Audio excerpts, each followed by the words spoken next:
Kami di sini berjuang bukan mau gagah-gagahan, bukan pula mau tebar pesona, bukan pula hanya untuk seremonial temu belakang. Tapi kami di sini murni berjuang karena kegelisahan anak bangsa di mana presidennya tidak pernah berpihak kepada rakyat, di mana presidennya hanya mementingkan kepentingan kelompok dan oligarki. Kami di sini tidak melawan negara. Kami di sini tidak melawan pemerintahan, tapi kami di sini melawan mereka pembuat keputusan, melawan petugas partai yang gagal ngurus negara. Ini yang kami lawan. Ini yang kami lawan.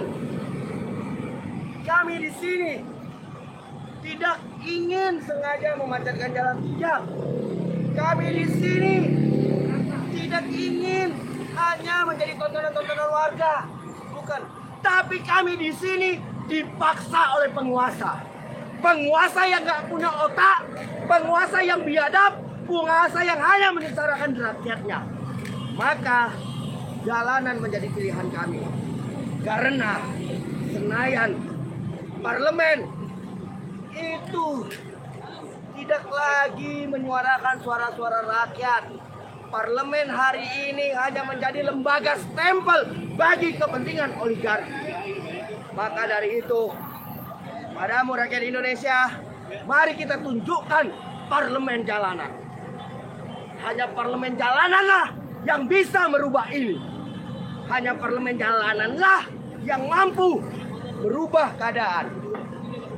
Dan bukan tidak mungkin setelah parlemen jalanan kita lakukan, maka pengadilan rakyat akan segera kita gelar. Kita akan menggelar pengadilan rakyat jika Presiden Republik Indonesia Haji Bapak Joko Widodo tidak mendengar suara-suara kami. Suara-suara rakyat. 4 poin tuntutan rakyat itu hanya sederhana. Yang pertama, turunkan harga-harga kebutuhan pokok. Batalkan kenaikan harga BBM. Yang kedua, cabut undang-undang haram jadah. Undang-undang yang menyengsarakan rakyat. Undang-undang biadab, yaitu Omnibus Law, dan terbitkan perpu pengganti undang-undang yang lebih pro pada rakyat. Yang ketiga, tuntutan rakyat adalah batalkan seluruh pembahasan RUU KUHP. Yang keempat, perjuangan rakyat untuk demokrasi, yaitu parlemen threshold ataupun presiden threshold harus 0%. Karena di sana letak suara rakyat. 4 poin itu cuma tuntutan kami. 4 poin itu tuntutan rakyat dan sangat sederhana.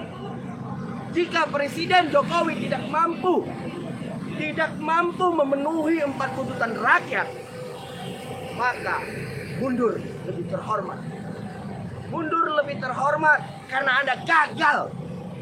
Dan kami di sini juga bersolidaritas untuk saudara-saudara kami yang dibantai oleh polisi di Kanjuruhan, Malang. Ratusan orang kehilangan nyawa akibat akumulasi kebrutalan yang selama ini dibiarkan oleh kepala negara. Apa yang terjadi di Kanjuruhan, Malang bukan semata-mata salah polisi, meski polisi pembantainya. Tapi orang yang paling bertanggung jawab hanyalah Jokowi. Jokowi harus paling bertanggung jawab atas itu. Dan kepadamu para supporter di tanah air, baik itu The Jack, baik itu Bonek, baik itu Aremania, baik itu Smack, dan apapun namamu, saatnya lah kita bersatu.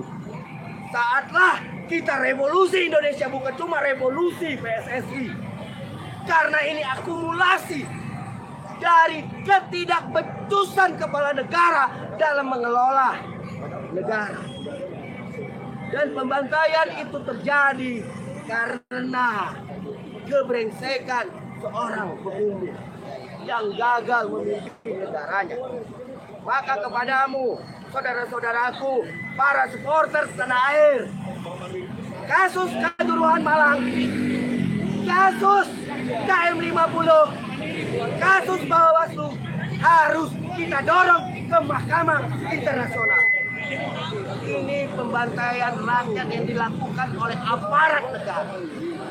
Maka sudah selayaknya ini diseret ke Mahkamah Internasional. Dan bukan tidak mungkin dan tidak menutup peluang Jokowi bisa diadili sebagai penjahat HAM di negeri ini. Karena apa? Karena gagal membenahi institusi.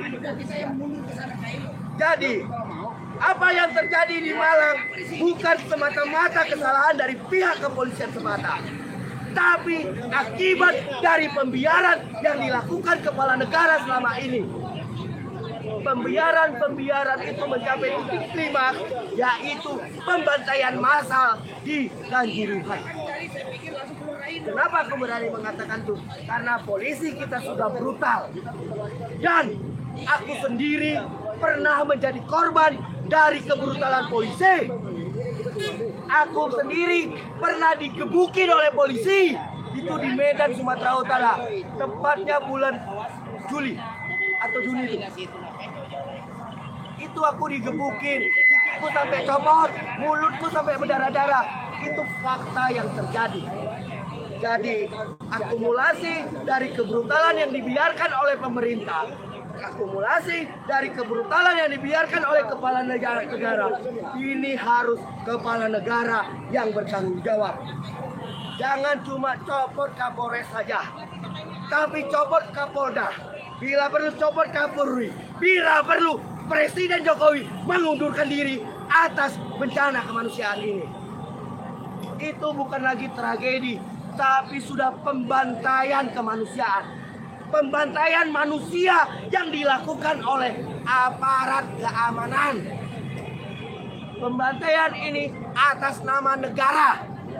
Dan negara harus bertanggung jawab.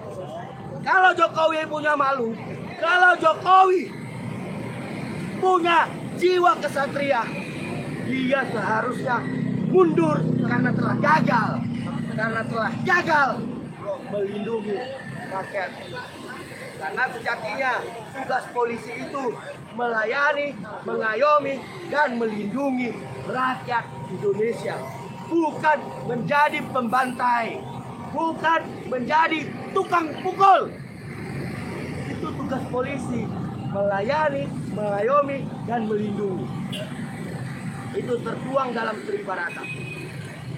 Tapi kita tidak mau hanya Bintara yang menjadi korban. Kita tidak mau Kapolres hanya dicobot. Yang kita mau Jokowi harus bertanggung jawab. Jadi kepadamu seluruh rakyat Indonesia, kepadamu seluruh supporter yang ada di tanah air, saatnya kita bersuara lantang mendorong kasus Kanjuruhan di Malang menjadi peradilan, dan kita dorong ke Mahkamah Internasional agar Jokowi dipaksa bertanggung jawab atas pembantaian itu. Sekian dari saya Niko Silalai. Salam People Power.